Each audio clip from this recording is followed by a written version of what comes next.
Boom, boom, boom, boom, boom, boom, boom, boom, boom, boom, boom, boom, boom. Explosion, explosion.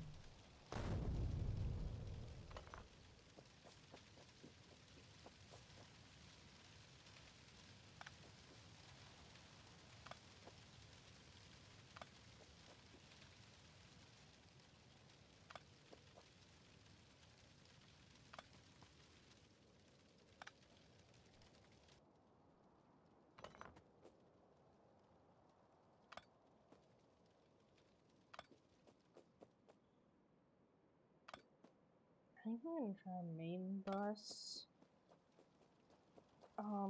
thing this time. What the heck?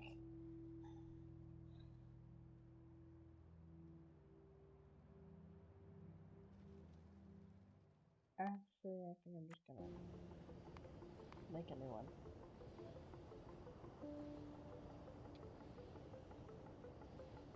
I never turned these like on, so I have to get rid of that.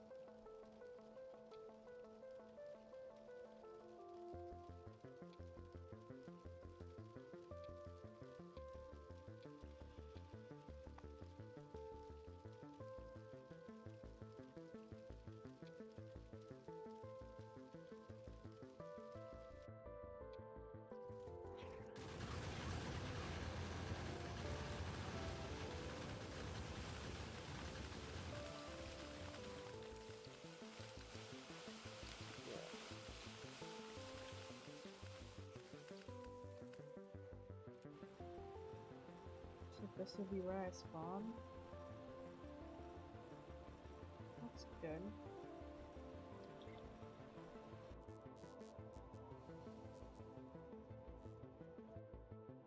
Oh.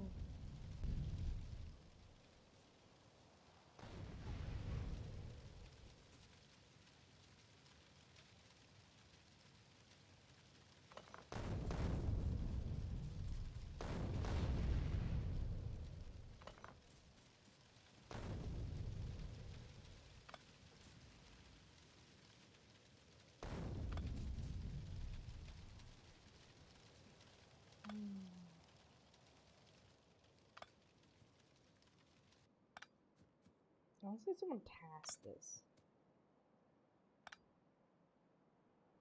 That'd be crazy.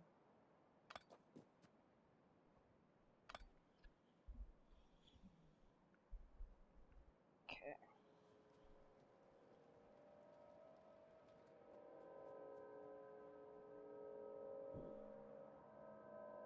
This is interesting. Very interesting.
Hmm.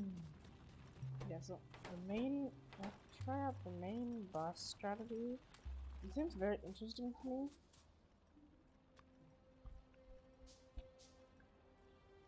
Seems very cool.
Still working on that fuel? Thought I gave it more already.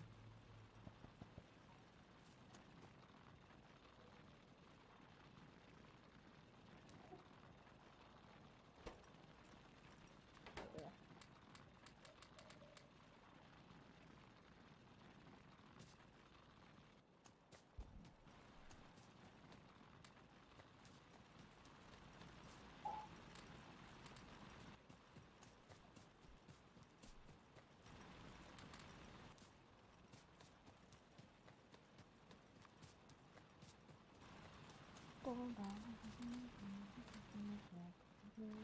Whoopsies, absolutely.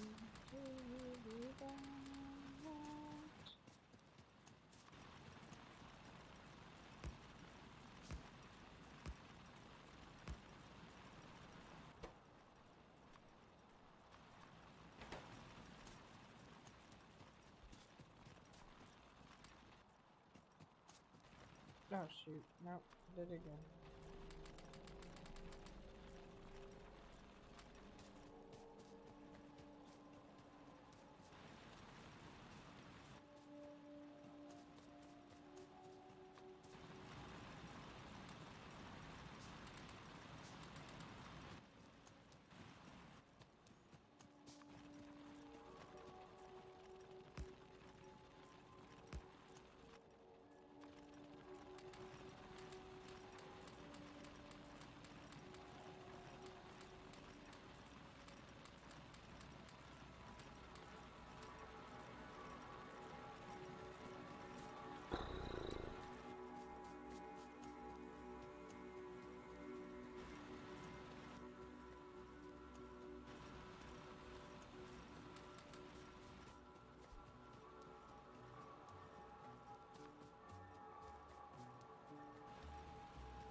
Offshore pump. I feel like I saw a ratio for this somewhere.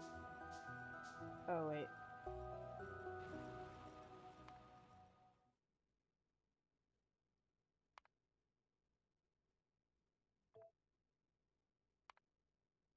I'm gonna go to my sandbox.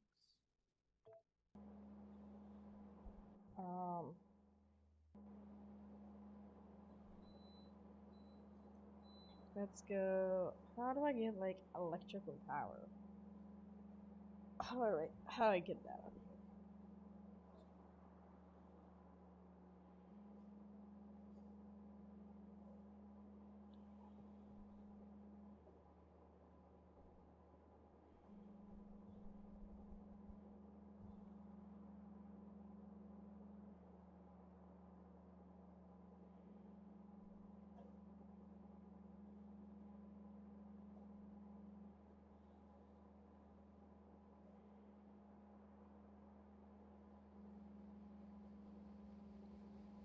What if I just go?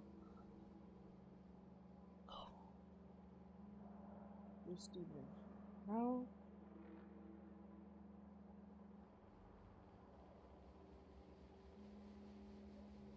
I wanna know like how much is steam energy ratios. Factorio.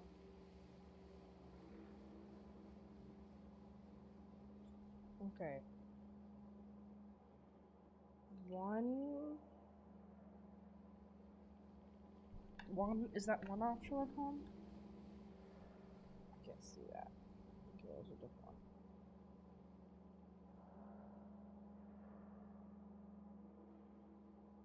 Yeah, it's just okay. One boiler.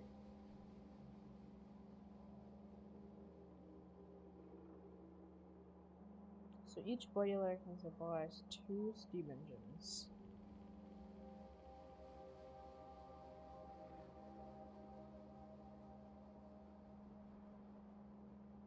Okay, 20 boilers and 40 steam engines. Okay.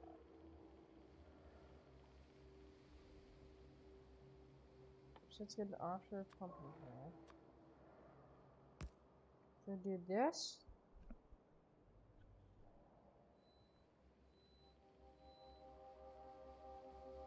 We have boilers and steam engines.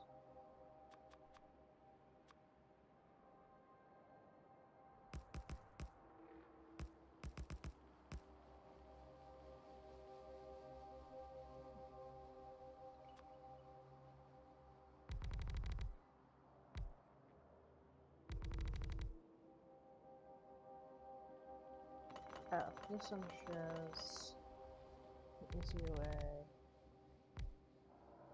than this.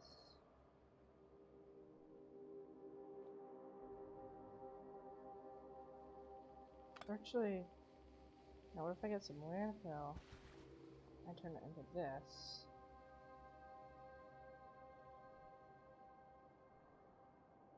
Get another offshore pump. I'm gonna get a bunch of pipes real quick.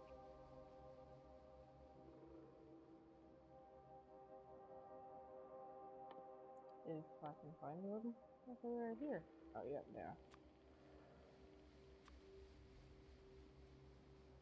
Okay, so you can have it.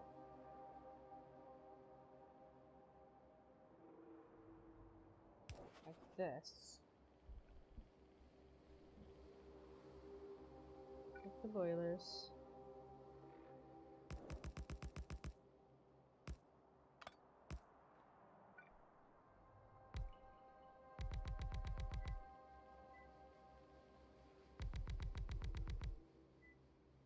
And look, so you'd have here.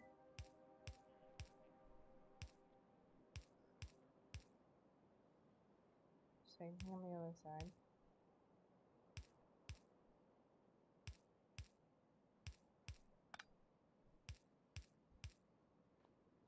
We have a belt running through.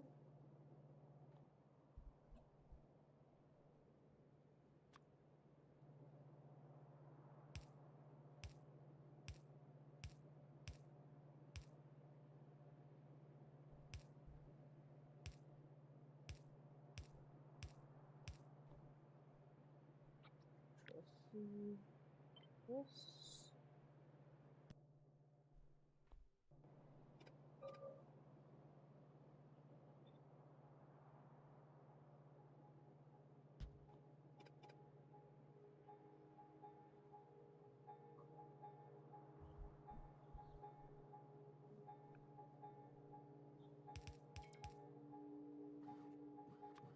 Okay, so I get one of.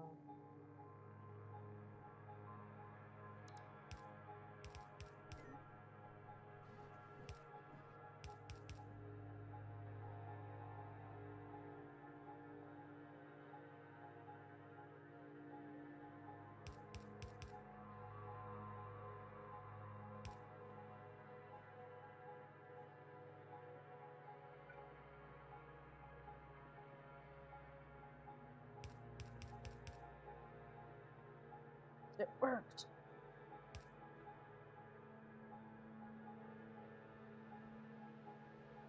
So if I have a bunch of coal into here, I just manually put one coal in, and it's all good.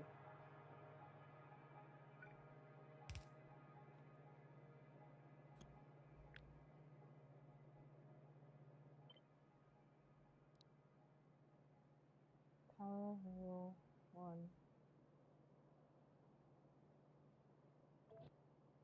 Okay, and there was one thing that I forgot to do earlier. Okay.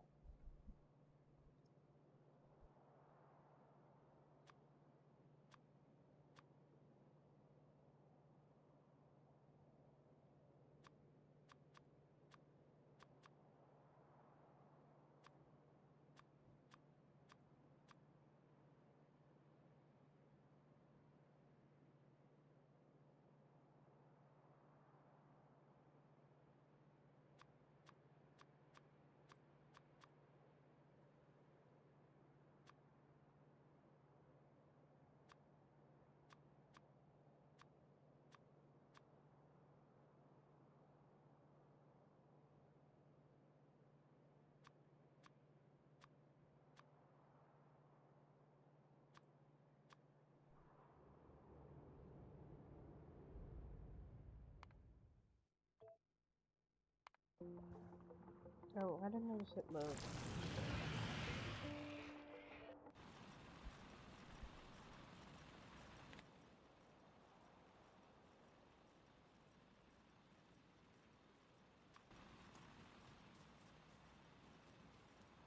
I'm slow again. It's right here this time! Yes! I thought I turned clips off. Oh, I think they can still go for like 13 finish. Oh, yeah. Oh. What is a landfill? Oh, I probably haven't gotten it yet. I don't know. I think craft too. Like, what is it? Probably be able to get anywhere now.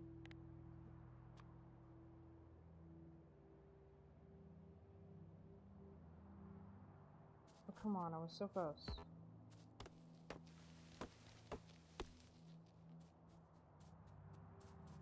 To get this rock.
Oh, it's so close.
That's probably right.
Hmm. Okay, so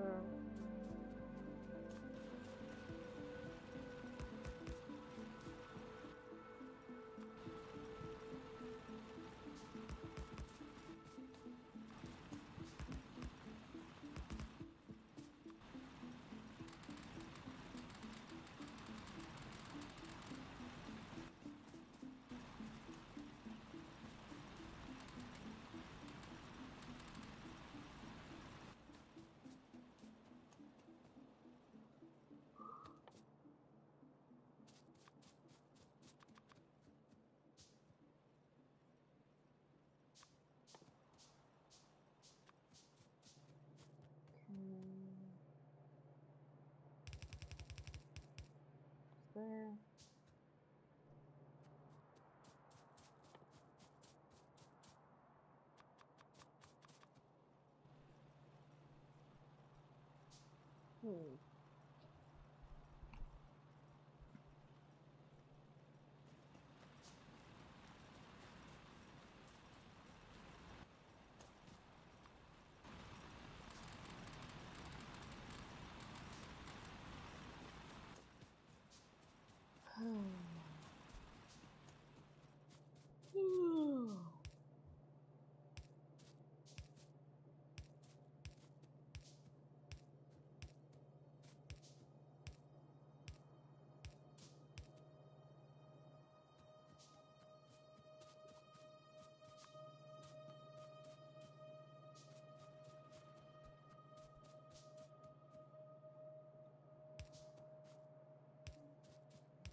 Crap.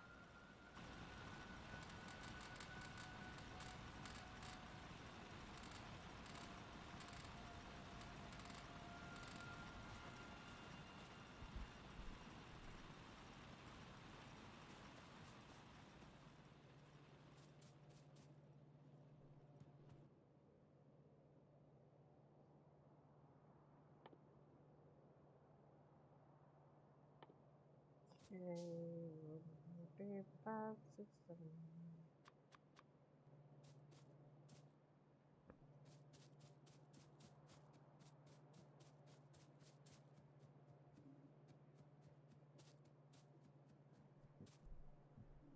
The blueprints are so confusing.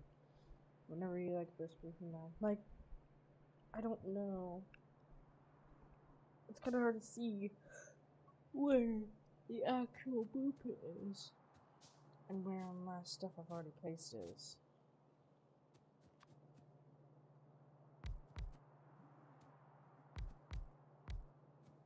I love the bass that happens whenever you place certain stuff.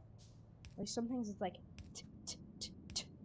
then when I play something like a steam engine, like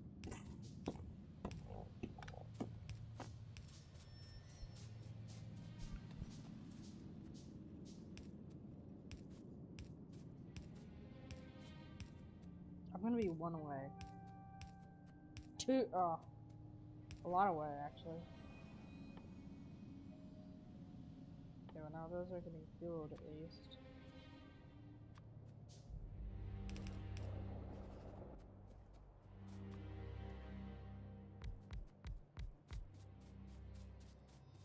So even.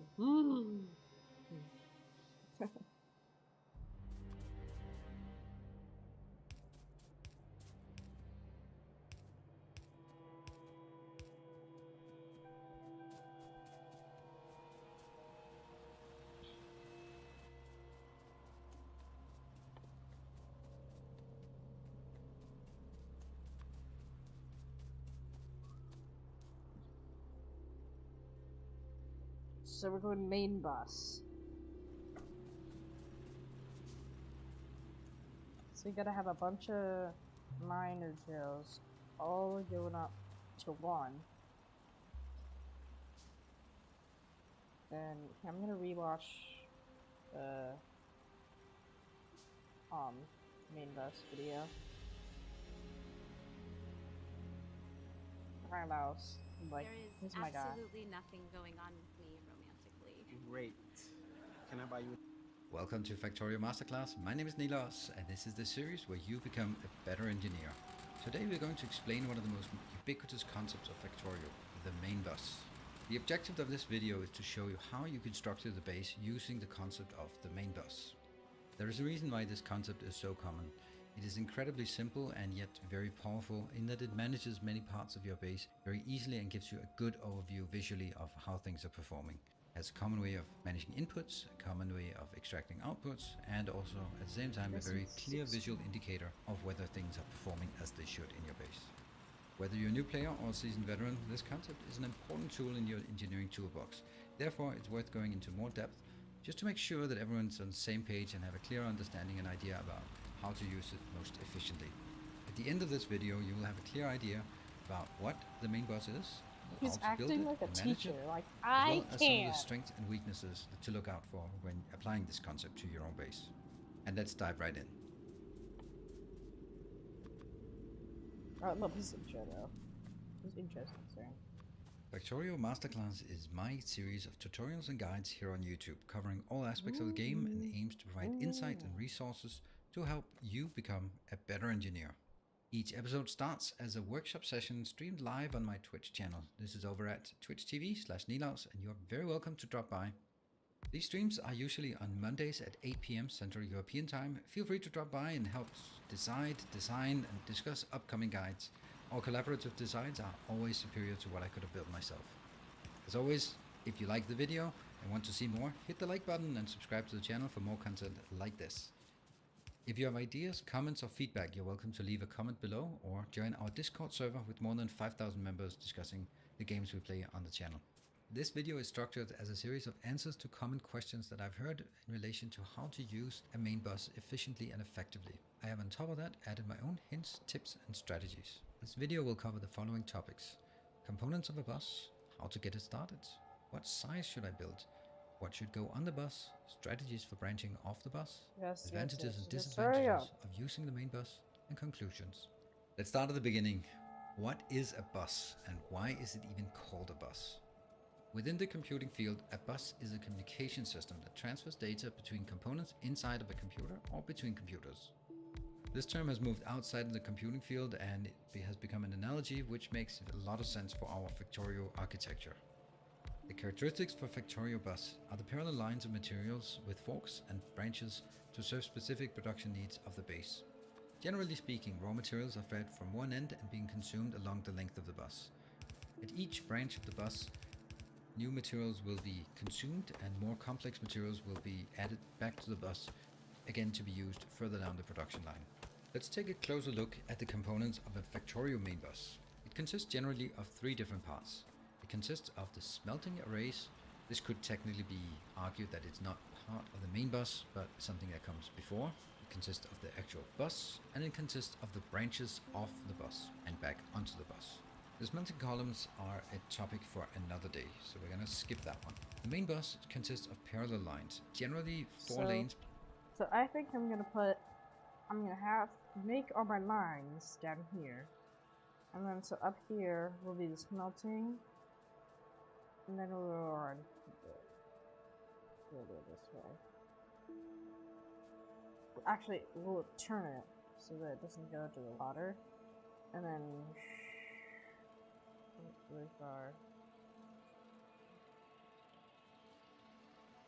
that way. This way.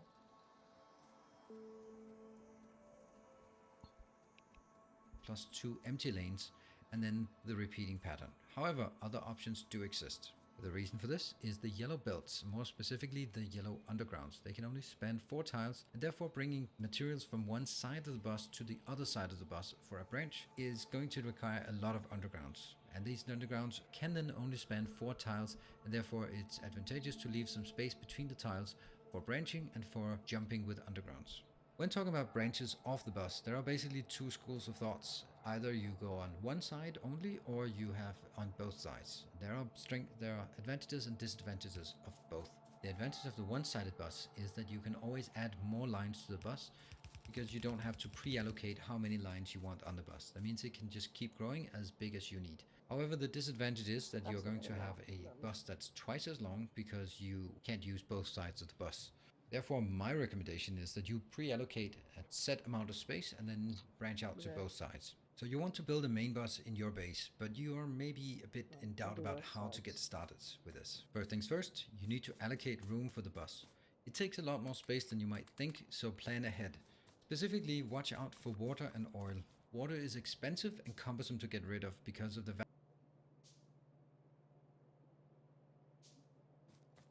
So, you kind of planned it out already. So, and then add a tab. Start of both.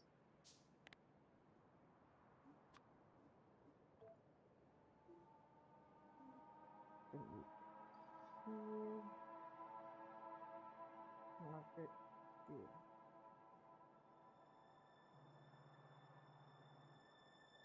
Cool.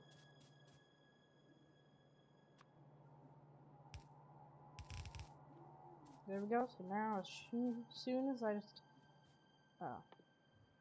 That's almost as soon as I just insert one little hole in there, everything should be straightened up. Almost. And,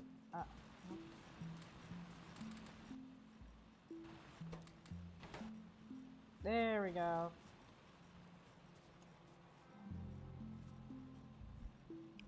Vast amount of landfill needed to fill up a lake if your bus is heading straight for a lake. Oil is even worse because it never goes away. Once you tap an oil depot, it's always going to be there. That means when you plan ahead and plan your bus, make sure that it doesn't intersect with an oil depot further down the line. You need to plan for the smelting columns while planning for the bus in order to make sure that you have sufficient room to route things from the initial ore patches to the smelting and into the bus. Building it like this may seem like your bus is starting quite far away from your initial spawning position and your initial ore patches. However, what seems far away in the early game is really just part of your base in the mid to late game. So the balance is whether you need to make some hacks in the early game to fit in the smelting columns to make things more compact, or you build it correctly and then claim some more ground. My preference is of course always to build it right the first time.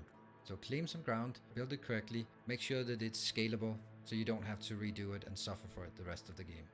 The only The exception to this is of course if you're playing on a death world where expansion is a lot more cumbersome. But that's a different topic. As you're planning the main bus, you also have to keep an eye towards the mid to late game when your initial ore patches have run out and you need to bring things in by train. Here the advantage is that since your initial patches will run out, you will gain some space behind the smelting columns, and that is a great place to start bringing in trains with raw materials. So don't use the space for anything else. Make sure that it is available so that you can build a train station here in the mid to late game. Let's look at the sizing of the bus. How big should you make it? That's really very much of an individual choice. It also depends on what you want to achieve with the base. I'll give you some recommendations on a minimum size that I recommend and also a... Okay, so I'm gonna have these going out here.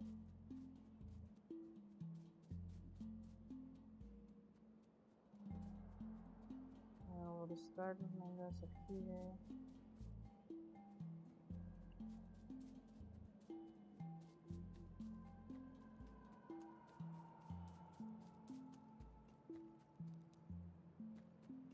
Or actually, I want to put the smelting down here.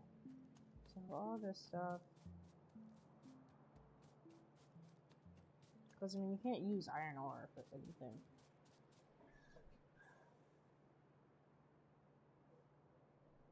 So...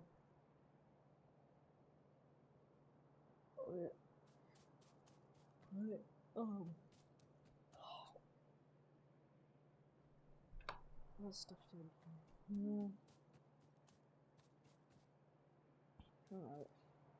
seems like This would be very annoying. I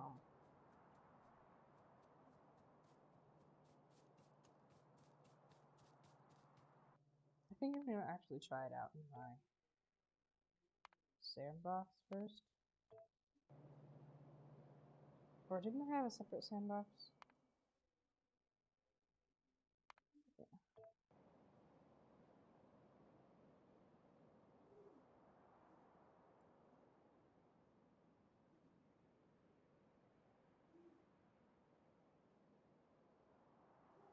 So we would have all this stuff here. And let's just say it worked automatically.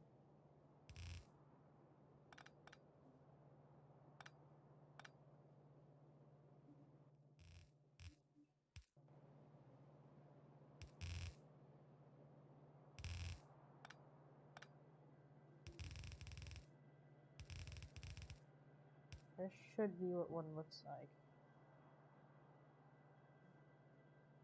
Have that on one side.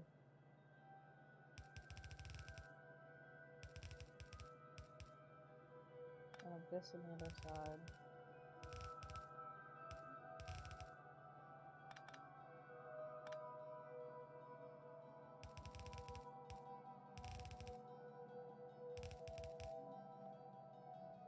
And then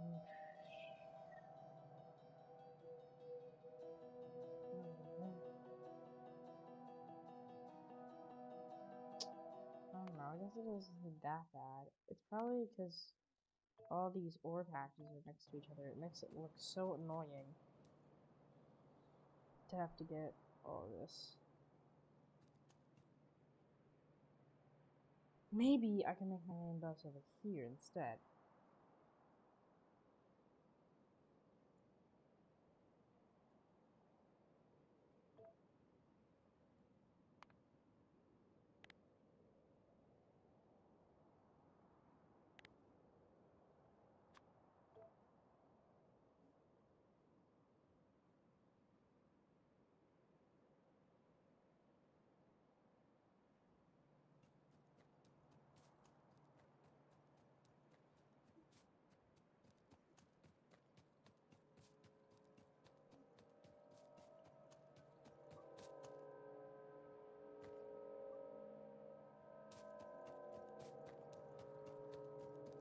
I guess we don't really have to start doing that yet. Since we're gonna have to get smelting columns up anyway.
So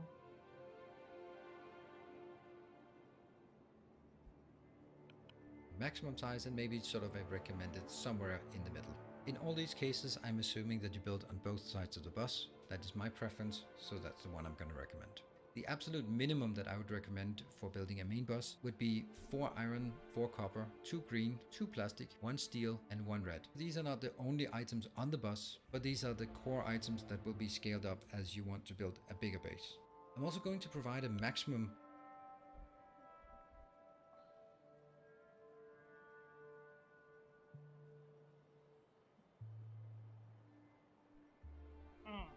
So it's like city blocks. Recommended size of the bus. Even though the bus is infinitely scalable in width, there is a practical maximum that doesn't really make sense to exceed. As the bus grows and more lines are added to the bus, thereby increasing the width, it becomes more difficult to branch into new production lines. You will simply need too many undergrounds to cross all the other lanes of the bus, and that will be decreasing your efficiency generally. My recommendation for the maximum would be 16 iron, 16 copper, 6 green, 4 plastic, 2 steel, and 2 red lanes. If you make this size, I recommend splitting the iron and copper so that you have 8 lanes of iron on one side and 8 lanes of iron on the other side of the bus. This will decrease the amount of undergrounds needed to branch iron and copper, the most common materials, into production lines. Also note that a large part of the iron and copper will go into making the green circuits and red.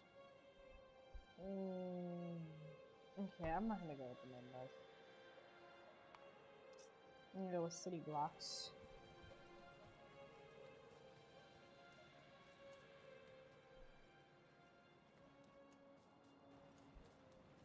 The city blocks are good.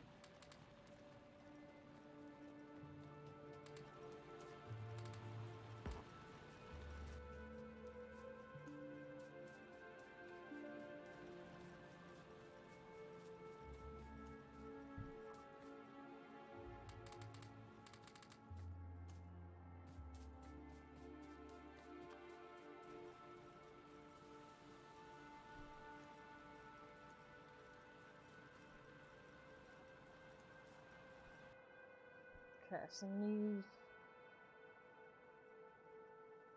I guess I could just. Oh, wait. Yeah, actually, that would be really cool if I just have them all.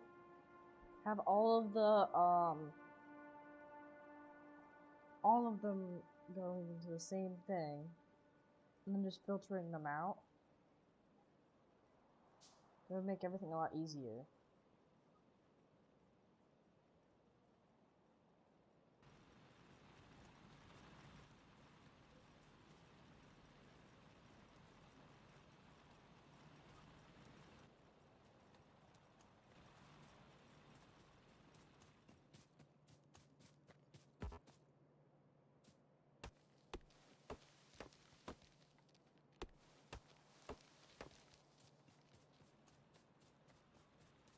So we'd have all of them coming together in one line.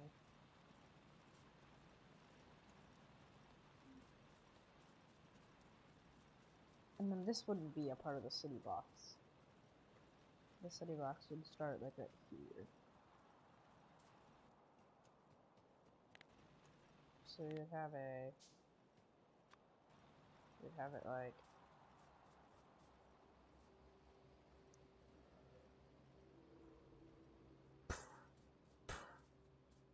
and that's where we would start it. We don't need all this stuff. We know it's been beautiful. So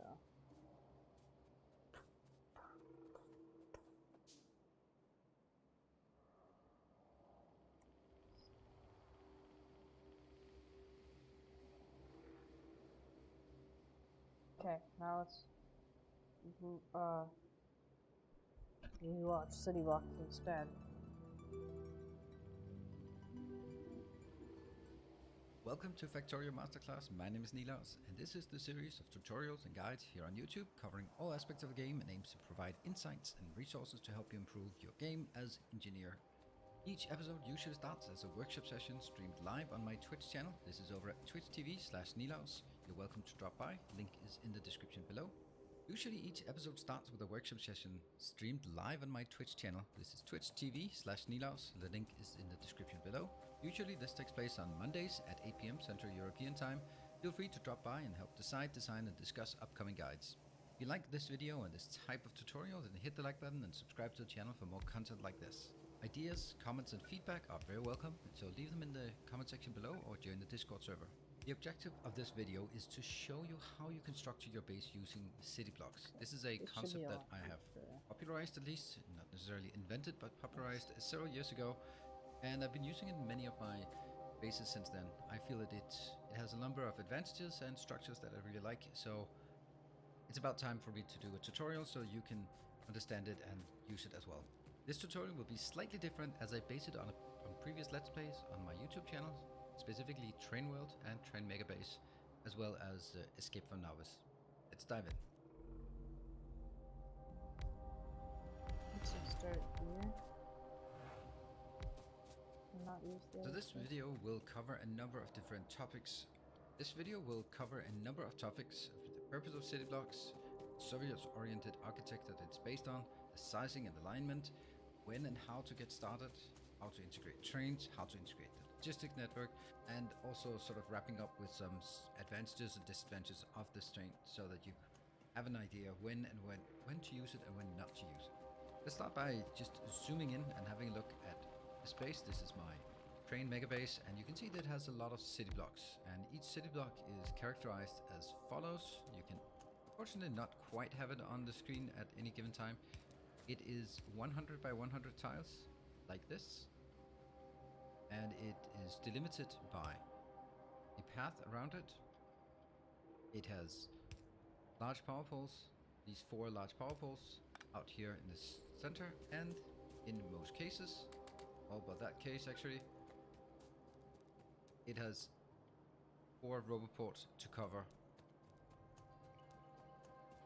this entire city block in roboport area. So when we zoom out and look at the roboport coverage, we can see that everything is covered by logistics network because every single grid is used for. Now, before we dive into sort of how to actually structure it, then let's talk about the purpose. Why build city blocks? What is it that's so good about city blocks, in my opinion at least?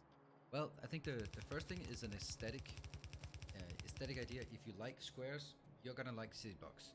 That's sort of the aesthetic feel. You can see what's going on. It's very clear where things are located. It's easy to structure things so that, for example, you can build a solar panel like this, and it fills up the entirety of a city block. And that means if you want more of them, you can just have the same design, and you know exactly that it will fit in the next city block instead of aligning it towards other things. The other one is a very important aspect, and it's actually the main point that I need to. When you build a base like this, and suddenly low density structures are running out, then it is relatively easy to figure out where the issue is, because you just have to find the low density structures to figure out why is it not working. Oh, it wasn't receiving any copper. Was a good example actually. So that means you have this opportunity to zoom in, but also zoom out. So at this point, we can look at the entire base and the operations of the base. But if I want to look in a specific thing, then I won't get it confused, because any given location will only do one thing. This will only take iron ore in, only get iron plates out. That's it. No more, no less. And every single one is exactly like that. So we have red circuits. It takes the raw materials in, it gets red circuits out. It doesn't do a million other things. It just does one thing. Which means that when you build multiple of these, copy paste them, but it also means that when you are going in here, you can say, all right, if I want to see how my refined concrete production is going, then I take a look at this location, and that's all I need to take a look at. And that level of extraction becomes incredibly useful when you build a large dispersed base.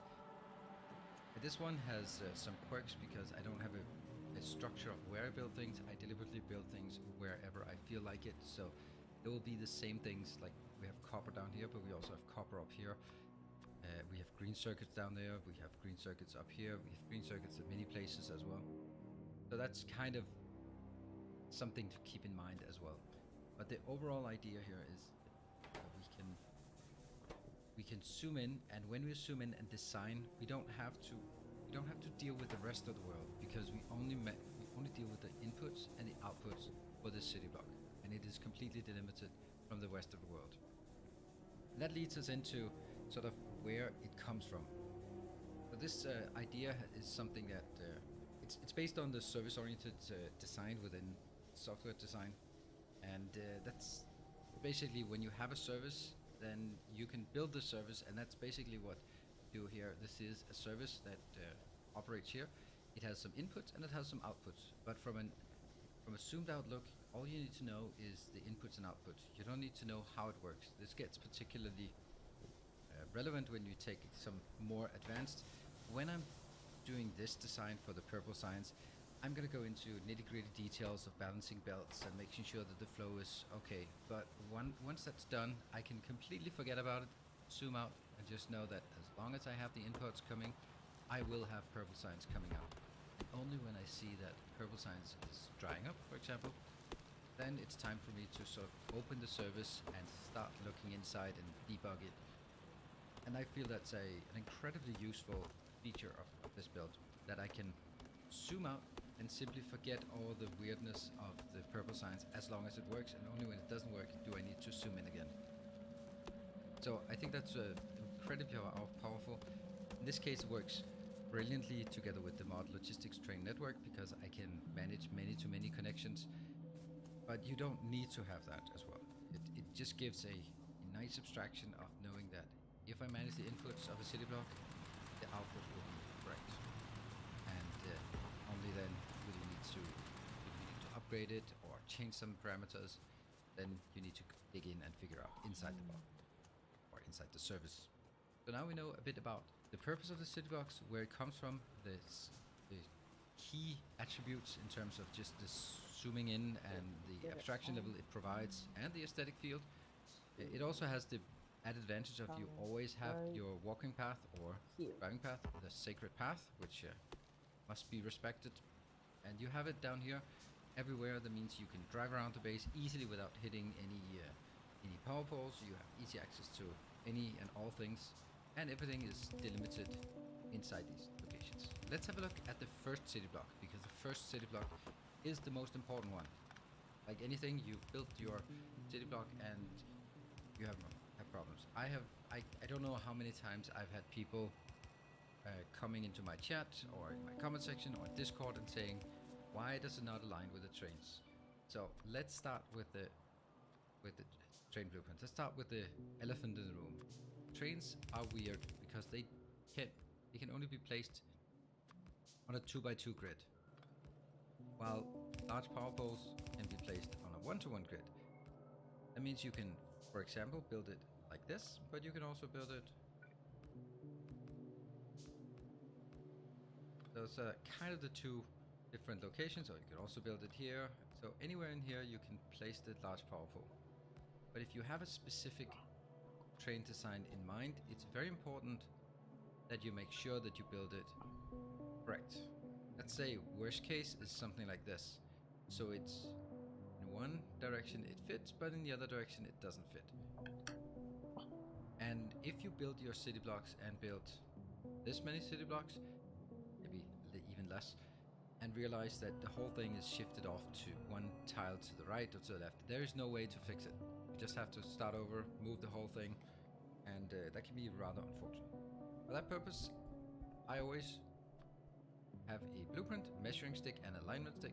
So if I want to make my first city block, I start by making this. This will give me the exact length of the large power poles, and it'll also give me, and making sure that by putting this one in, even if it's a ghostly one, if you look at it, I cannot misplace this one because the trains will make it jump 2x2 tiles. If I did this blueprint without, then you can see it'll jump by one tile at a time, and then there's a chance that you're going to misplace it. So you start with this measuring stick. When it comes to citing sources, details matter. Introducing Grammarly's citations features. And if we want to make the blueprint ourselves, then basically like this. So we now have 4 power poles in length. Okay, so I'm gonna make this.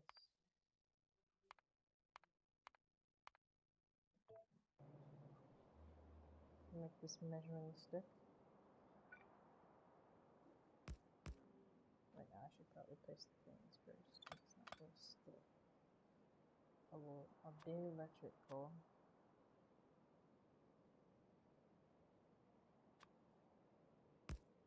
So that. We have that. Oh wait, these are better? Oh, shoot.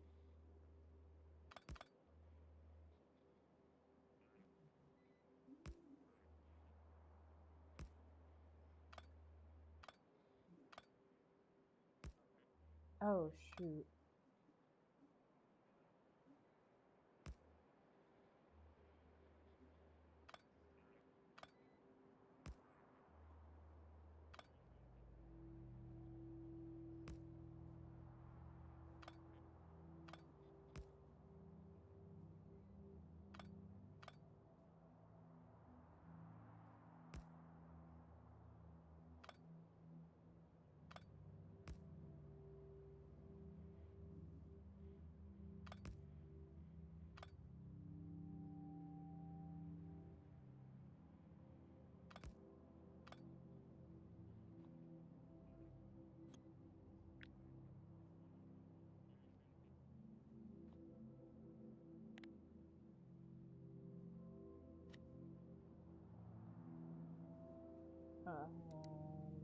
Okay.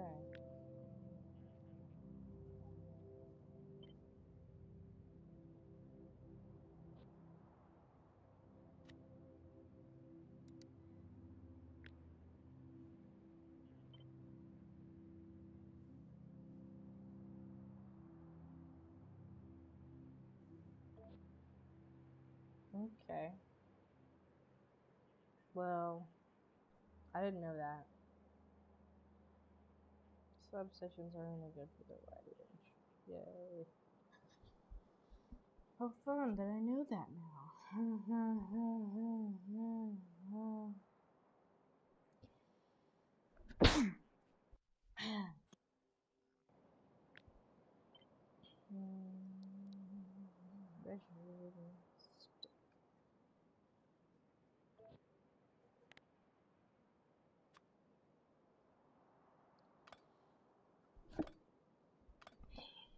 Okay, I still don't know how to, like, use it, though.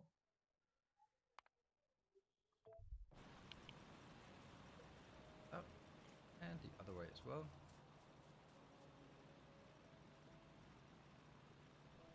What is it? And there we have it. That's the size and structure of a city block. Oh, that's how big you want to Now we make know a that city it's block? aligned.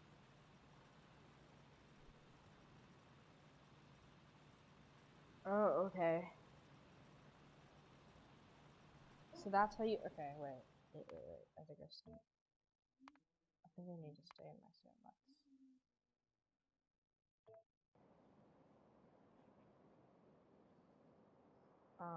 Okay. My mind is just about to die.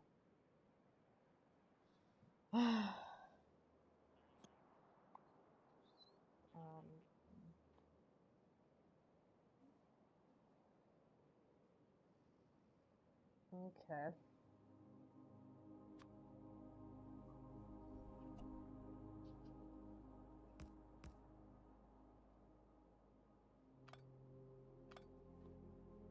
Or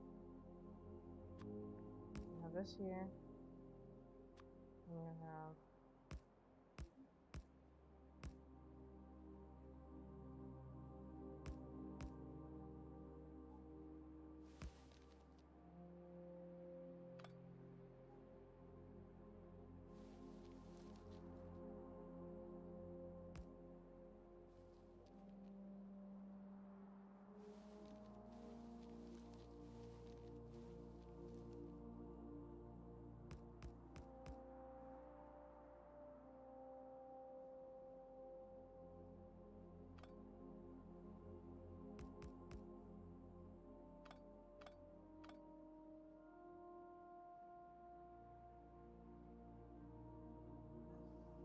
Why is it off?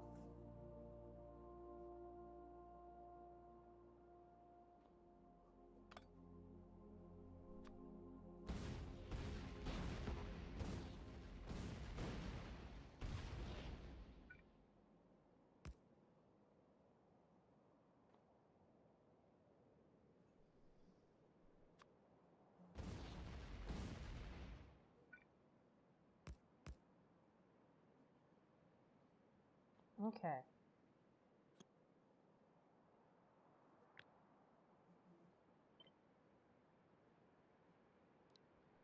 city block side.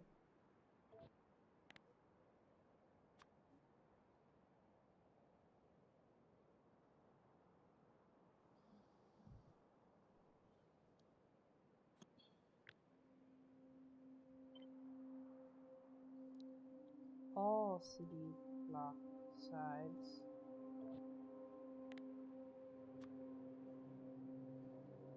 And now I'm gonna change this so that the roboports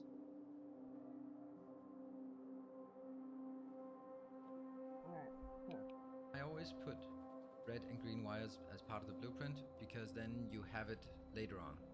Sometimes, and I think I do that in this base. Look at here, I am carrying some signals here that I'm using to manage my trains and also keep track of some materials on these wires. So that's something beneficial for more advanced circuit networks. So that's why it's easier to build it up front and then you have it instead of adding it later, because that's very painful. So we have a city block, and the unique thing about the city block, please give me a roboport. Do I not have a roboport with me? Yes, I of course.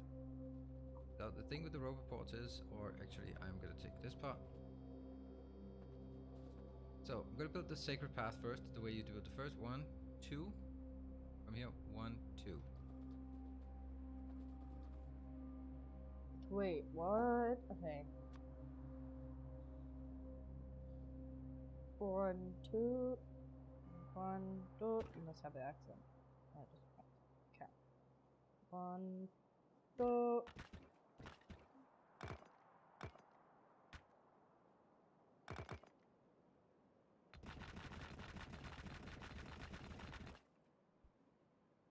Oh my gosh.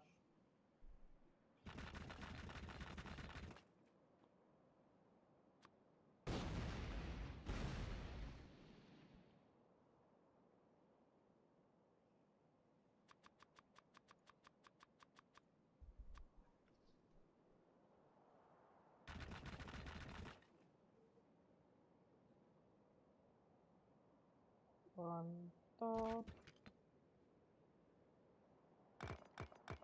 Wait, what? 1, 2. Wait, let me rewind. About the city block, please give me a roboport. Do I not have a roboport with me? Yes, I of course. So the thing with the roboports is, or actually I'm gonna take this part. So What? I'm gonna build the Wait, sacred. wait. Can you just make it bigger?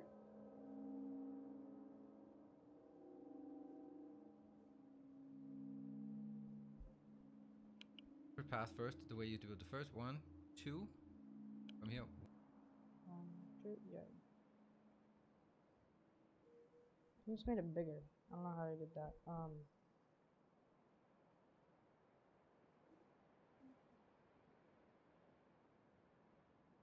The actual freak. Okay. Where's the tips and tricks? There.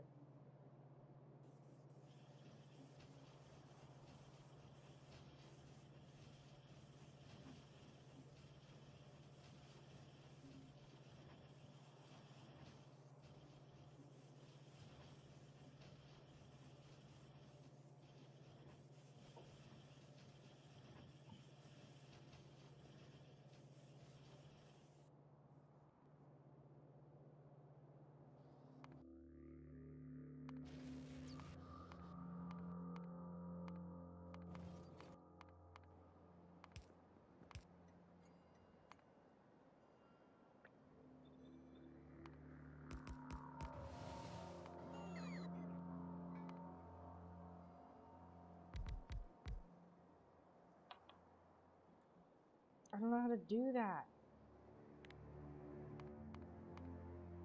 Not that. Whatever. I'll just make it one bigger than the other.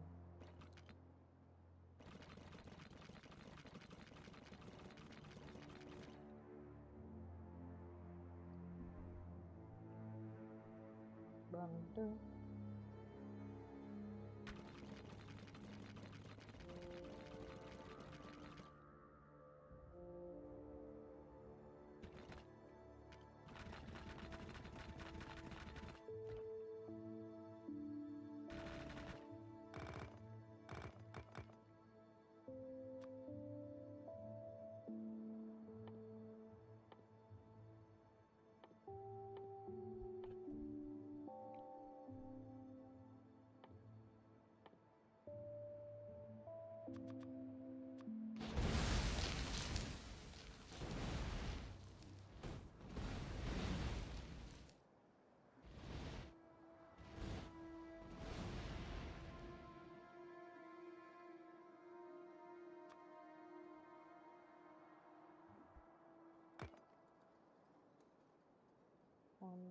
Oh.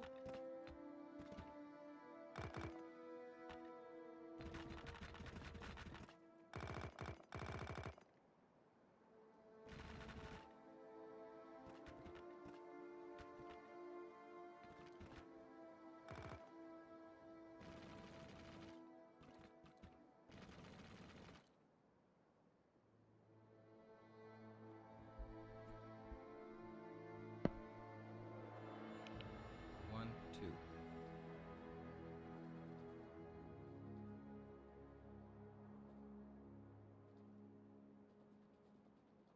This will give us the sacred path to surround. Oops. One, two, there.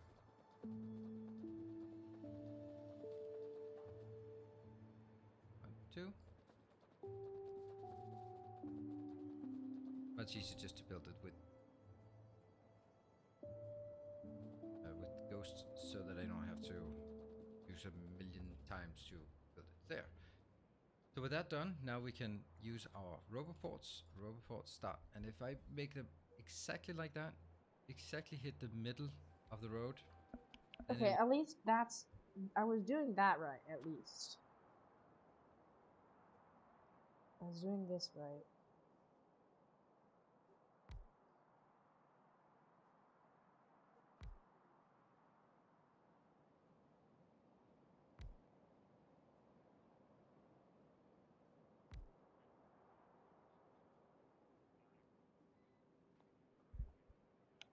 It will exactly hit the middle of the road here. It will exactly hit the middle of the road, and it'll exactly hit the middle of the road. And of course we need some power poles as well. These can be replaced with other power poles if you want to, need to later on. If you build something.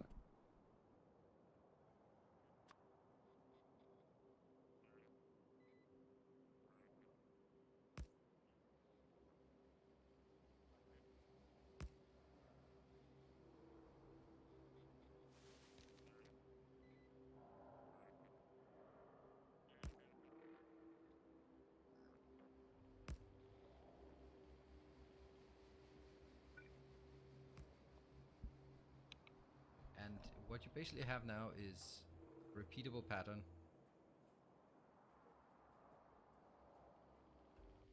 This is the very core of it.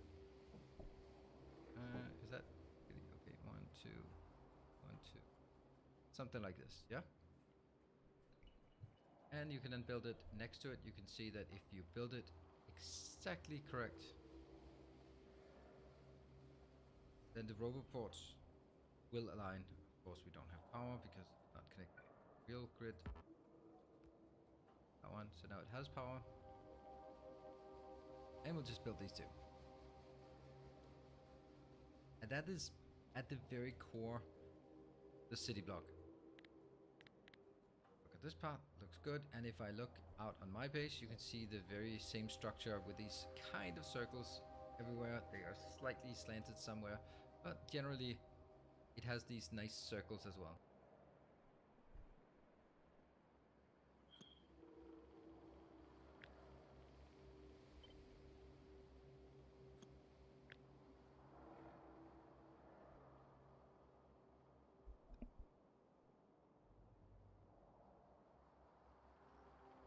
Ugh, it did it again. Why does it do that? This is the real city block insides.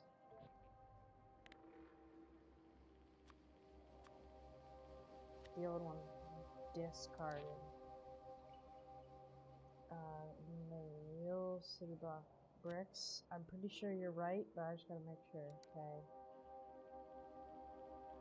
Okay, honey.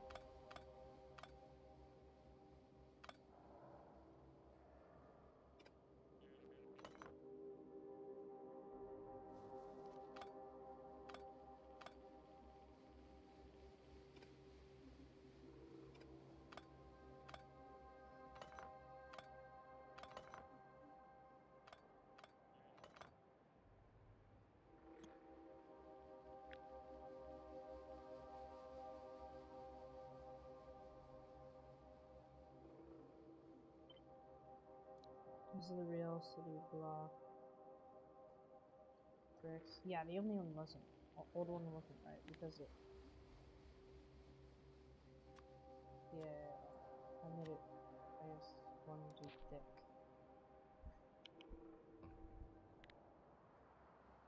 That's the basic of the very first city block, how you do it.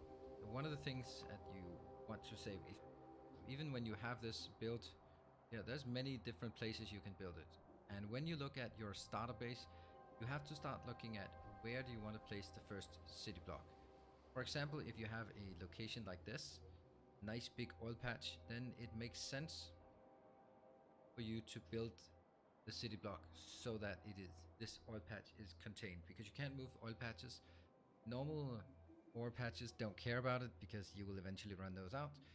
Water, if you're building a main bus and you're building straight towards big water masses of water, it could be difficult, or it could be tiresome to landfill it. So also just start planning ahead, but mainly plan for water, for oil, because you can't move the oil. So try to sort of say oil should be within not exact. one city block. Here I have more of a complete city block build. I think I made this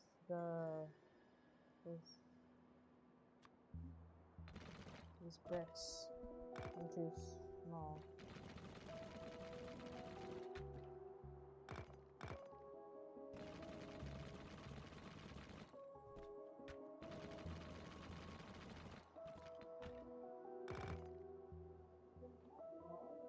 I'm sure you're correct.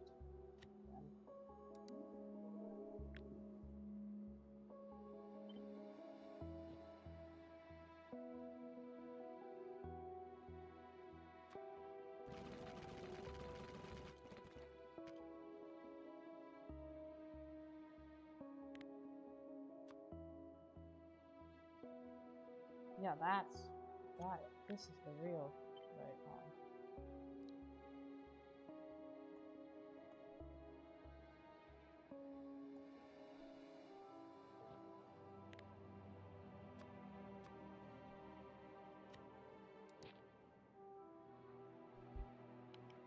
You can see how well it aligns with what we have. I have just included the ones on the outside. I've added some lights as well. I've added in the top right hand corner the radar. That's just where I like to have it. No particular reason. That's just where it ended up being for whatever reason. And that's going to be our city block pattern, the default city block pattern. Go to the thing. And there. You can also have more advanced city blocks. For example, I have here solar panels built pretty much at ratio. This actually.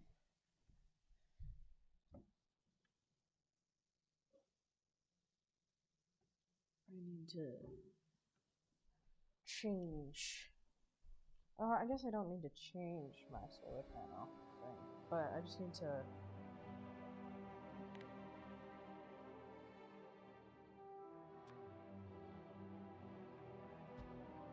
make a city block version of it.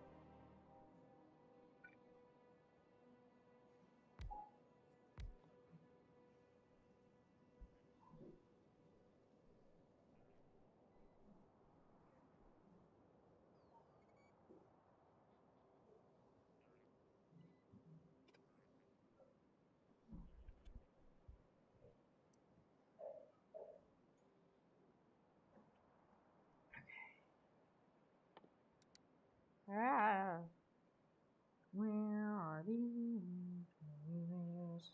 The elevators go up there now.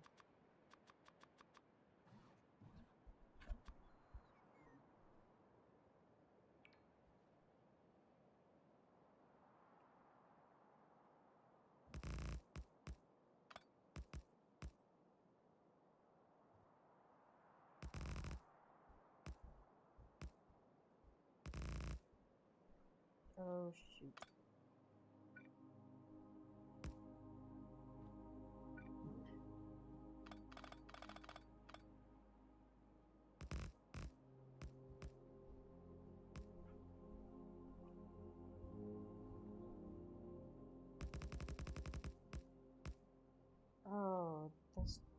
won't build.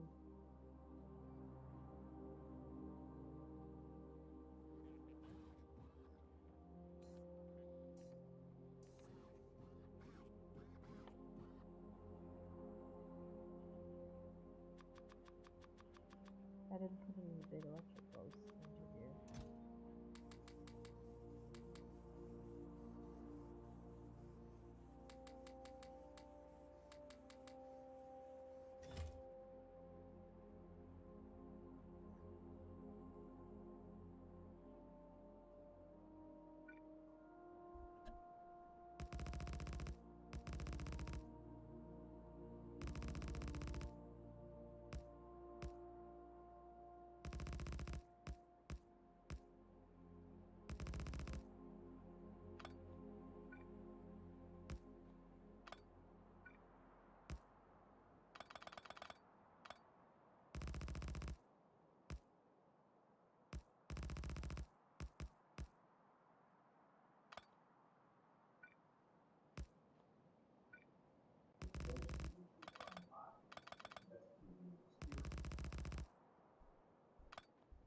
Just did it again.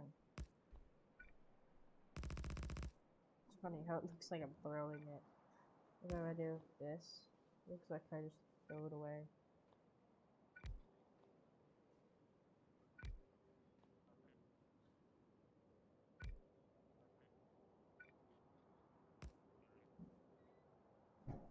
Oh shoot.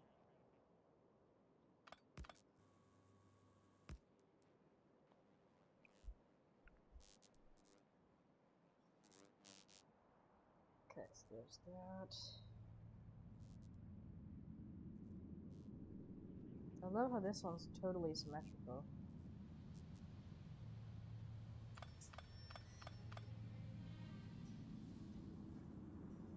Technically 5, so 5 by 5.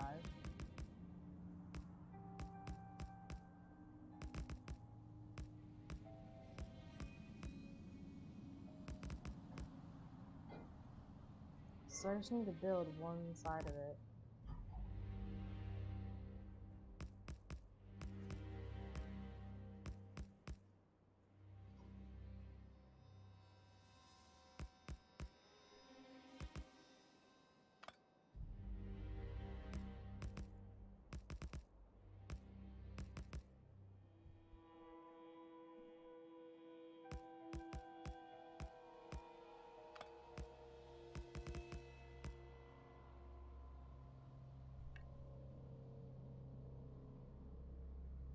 I can't tell what that is.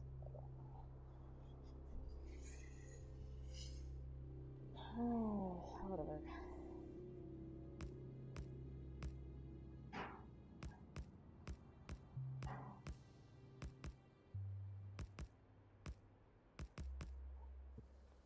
This is working now. Oh!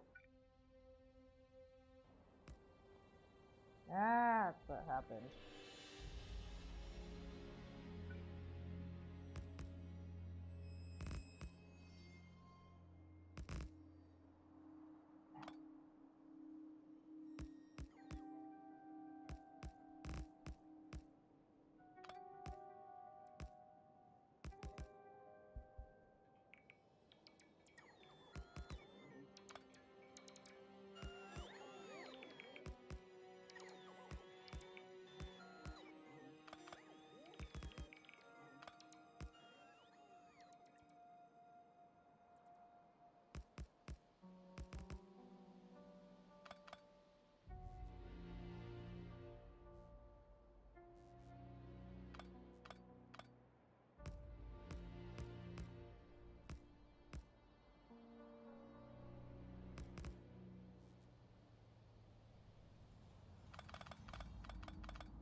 don't know. 1, 2, 3, 4. 4.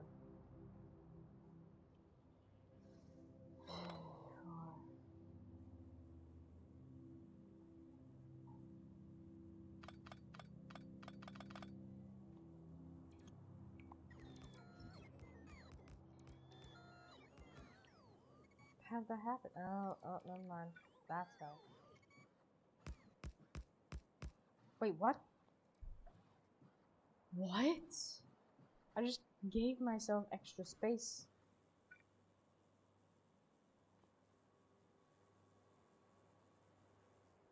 So this connects to that, this connects to that. They all connect. How did I mess it up? I did the same thing over here.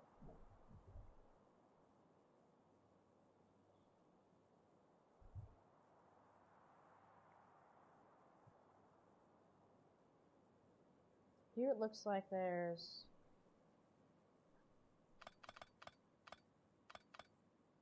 Here I think I just have less space. The frick?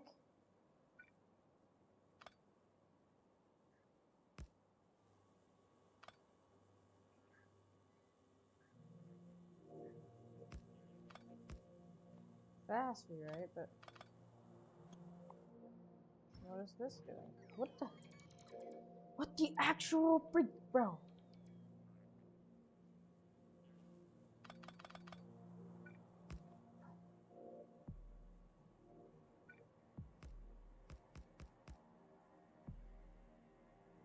So now it's these that are wrong?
Wait, what? It says this should be right, but there's no solar panels in it.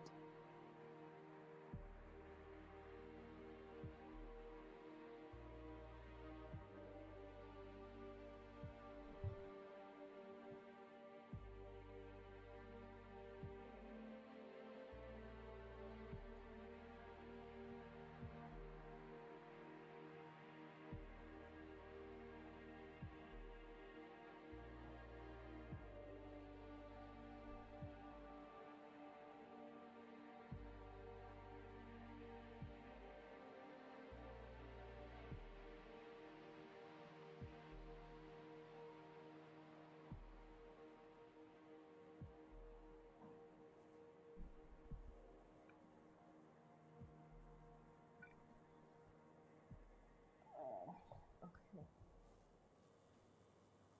So there's a... One, two.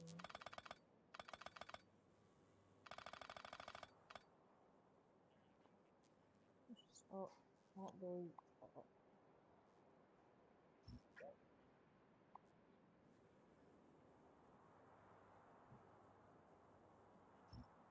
All of this.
the actual freak bros is still wrong.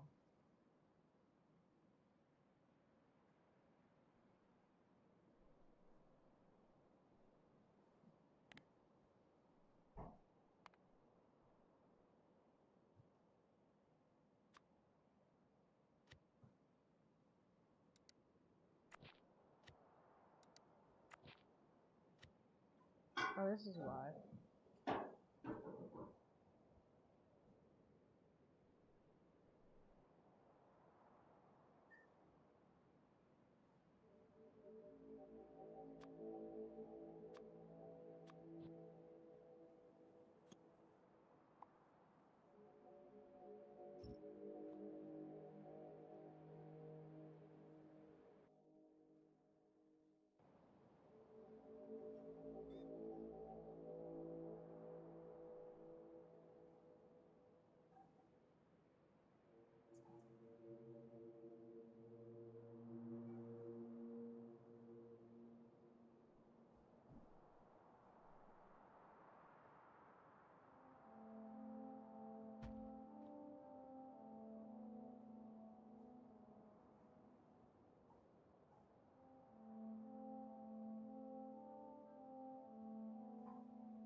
Okay, I like that real food book. Oh.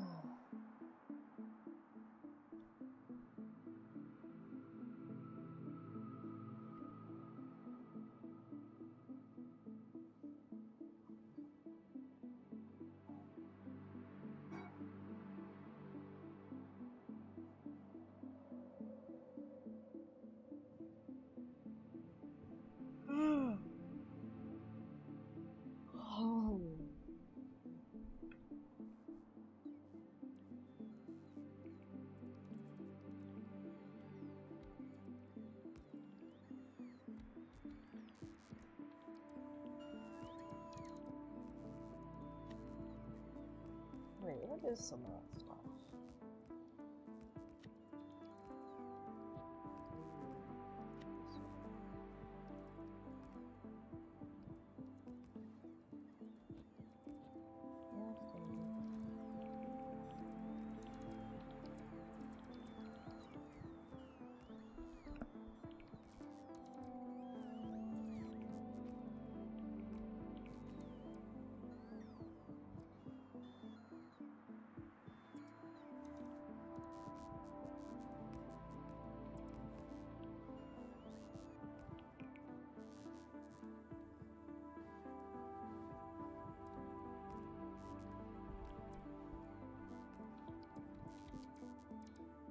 So let's just continue walking through it. And you can build it exactly like this if you want to. Misplaced.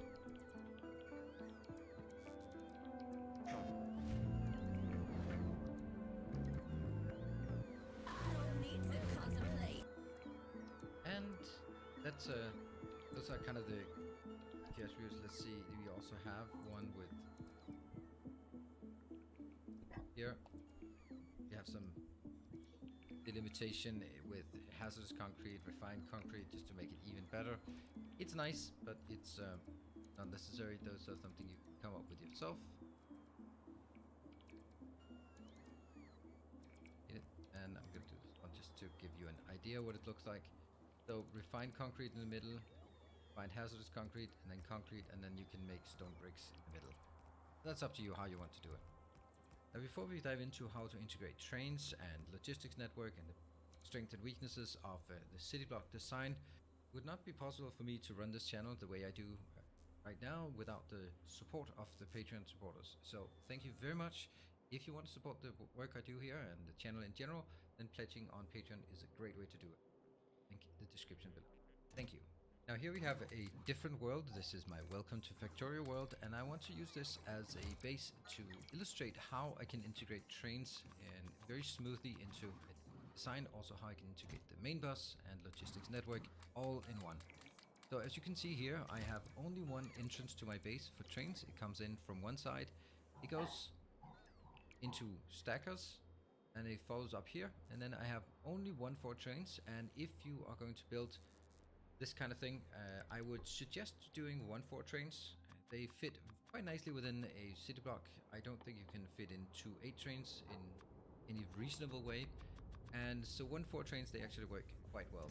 So this design here is work in the way that it actually stacks up trains here, and then I only have iron on this side.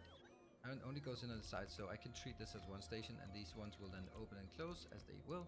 It's a different matter, but the idea here is that I have trains coming in on different city block, and then it feeds into this location, which has an acute lack of lights. Similarly, on the other side, I have copper coming in here. Again, 1-4 trains, and they are working. Also here we have coal coming in, and it works really well. You have uranium coming in here. Yep. So basically we just take trains going in and out. They work really well with 1-4 trains, also liquid trains, and it's easy to integrate into this. And what I've done here is just use the extra space for solar panels. It's not quite enough to power the base. Nuclear. This was just to illustrate you how it works, also how to integrate a main bus. So in this case, you can see here the main bus is flowing. It has a dedicated city block, and then I have dedicated city blocks for my smelting columns. And that's basically now I can show you the same that I've shown before. I know exactly what's going on in each of these locations. This is my liquefaction. This is my uranium processing, red circuits, my green circuits. They're all working very well, and this is my oil mess, but you know, not all of it is structured. And then it continues, and then it ends up with the rocket silo at the end of the bus. Okay, so this is very much designed specifically to the size and not sort of infinitely expandable. That was just one way of illustrating how you can integrate trains. The other base that I show on the train well has a much more comprehensive world, but this one is not using any mods to the logistics train network. However, using logistics train network is a massive advantage. It just works extremely well with city blocks because you don't have to place them near each other. You can let the logistics train network do the routing for you. If you are unsure about that mod, then I do have several tutorials actually on my channel on how that works. And now we're back here in our train world, where we can see the various things going on. And I just want to emphasize, I've shown this before, how well the logistics network integrates with this, with the city blocks, and that makes it easy to cover everything with the absolute minimum amount of roboports. And in a size like this, the minimum amount of roboports needed is, I think that's the best way of looking at it here. This is 4,000 roboport. Let's talk about the advantages and disadvantages of using city blocks. Let's start, of course, with the advantages, because I think that I like it. I don't use it always, but it gives you some structure, and I like structure. And that's kind of the first one. It gives you structure. It compartmentalizes the base through dedicated city blocks. As I mentioned, you can say this one is doing one thing and one thing only, and that just appeals to me, that I can zoom in, build something, especially for a let's play where I want to have some dedicated goals for each episode. Then I can zoom in and just work entirely within a city block in an episode. Maybe not this one can take a whole episode, but certainly some can take a whole episode to design. And then I can zoom out and we can move on to the next design. It also has a clear aesthetic style, whether you like it or not. This is very gray, very Death Star-like, but I like this one. The square thing is just a Factorio thing. Everything is built on a square grid, so things have a tendency to become square quite easily. It's extremely easy to scale if you follow the series of my train megabase, and I know that some comments were like, you're just stamping down blueprints. And that's kind of exactly the point of this one here, that when you have blueprints, such as what we have here, the city block blueprint, the solar blueprint. Now, as I was saying, there's a beautiful parcel available right down here by the flats. I appreciate the offer. The intersections, the train stations, the intersections, the turns, the overlays, you know, it becomes like, and over here as well, we also have some additional designs here with just the underlays, just to make sure that it's super easy to make. Then you can do everything from, not everything, but you can scale up a lot of things from the network. Likewise, for example, here's a nuclear reactor build. It's a 6 reactor build squeezed in here. There's plenty of room, excess room, and this is not exactly built to ratio. There's some flaws in it, so don't go all, hey, I want that blueprint, because it's not a good one. But the great thing is that once I have this one built, it becomes so easy to say I need more power, and then I just stamp it down here, here, and here. It becomes incredibly easy because you already have the structure for the city blocks, except for the water, but that's a different matter. Now let's also be honest about it. There are, of course, big disadvantages as well. This is if you have followed my train world, the predecessor to the train megabase, where I start this up, the first progression towards actually having a train network. Now, it is it takes a lot of space and it takes a lot of planning. So when you start building it, the first place I started building this one, it still bears sort of some of the mess of this part. It becomes incredibly difficult that when you build the green circuit, you have to build it in a different location and then bring it in with train, and then you build the first iron and you build it somewhere else, and the first copper. So this is like the first thing I did. I built my hub, I built green circuits, I built some iron, some copper. I can't even remember where I built the steel. I might have just built some hacked steel somewhere, or maybe that was here and have been removed since then. And over here I built some default red, because this one was deep in biter territory by then. And this is something you have to keep in mind, that you need a lot of space for city blocks, and a lot of space will be dead in your base. If you look at it here, this is not very compact. Look at this, for example. All it does is take a bit of heavy oil in and get a bit of lubricant out, and that's it. Complete waste of space. And likewise these, it could be way bigger, but I like this way of doing it, more spread out, more modular. It's easy to scale up, add more. Another thing that is kind of obvious here, it's very difficult to fit trains. I am having 1-4 trains, and they don't deadlock in this base, as far as I can tell. We've not had any deadlocks for many hours, but they do have a tendency to, the blocks here are difficult to fit in. So, a nice little train jumping by. You can see that they are not really achieving their optimal speed, because there's so many points that they have to wait. This is 1-4 trains, you can fit them in to city blocks easily, but you can't fit in larger trains with 8 wagons. And sometimes you want that for specifically copper, iron, those kind of raw materials. It's a lot of trains too.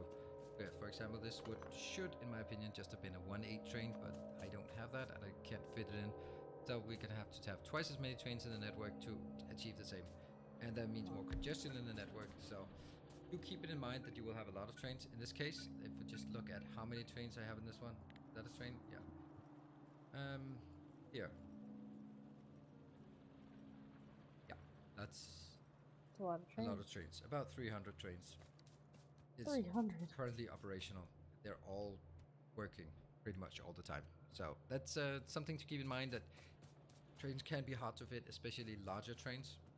It takes a lot of space. It is not an alternative to a bus. I've seen people like, oh, should I go main bus or should I go city blocks? They are not alternatives. City blocks is a way to structure things, but it doesn't solve the immediate problem of distributing materials.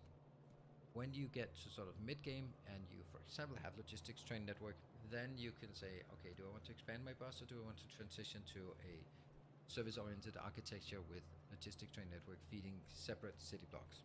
That's one of those things. And of course, you have the other disadvantage that maybe you think it looks good, but your bases will have a tendency to kind of look the same because you're structuring everything in the same way. You can build bigger city blocks, that's totally fine. You can do whatever you want. I'm just presenting what I've decided to build the size of it. I've one time built it slightly different. I've really regretted it for the rest of that series.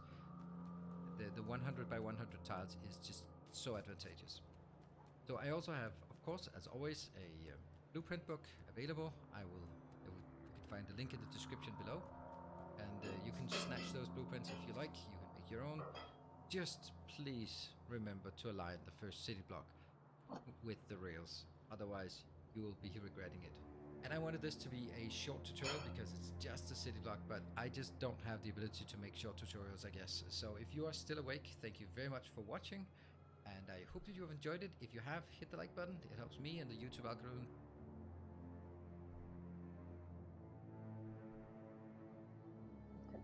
The thing that's different about a Verbo vacation home, Ooh, you always have the whole out. place to yourself.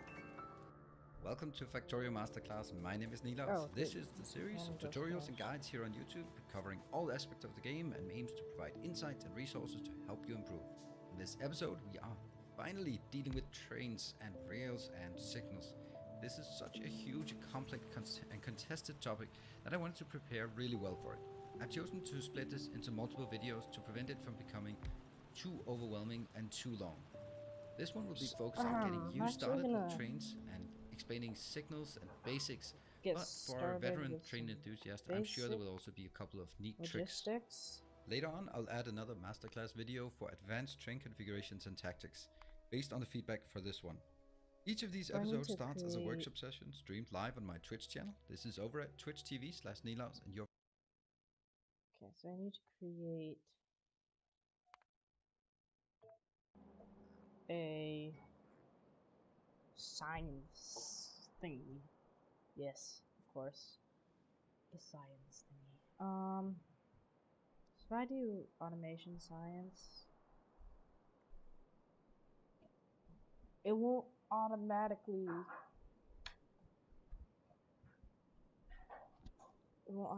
say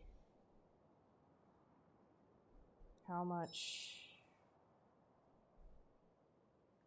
the labs use, how fast the labs. Or I'm gonna say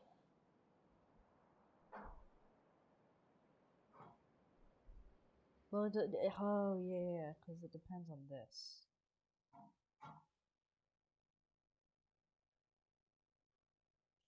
Right, okay, so it's not directly proportional. So I'm gonna make the labs and the factories separate. What? No. I don't know. Well, hold on. Oh shoot. Okay, I'm just gonna save and go. So do the next episode. Go watch it right now, because by the time you're watching this, it's probably already out. I keep doing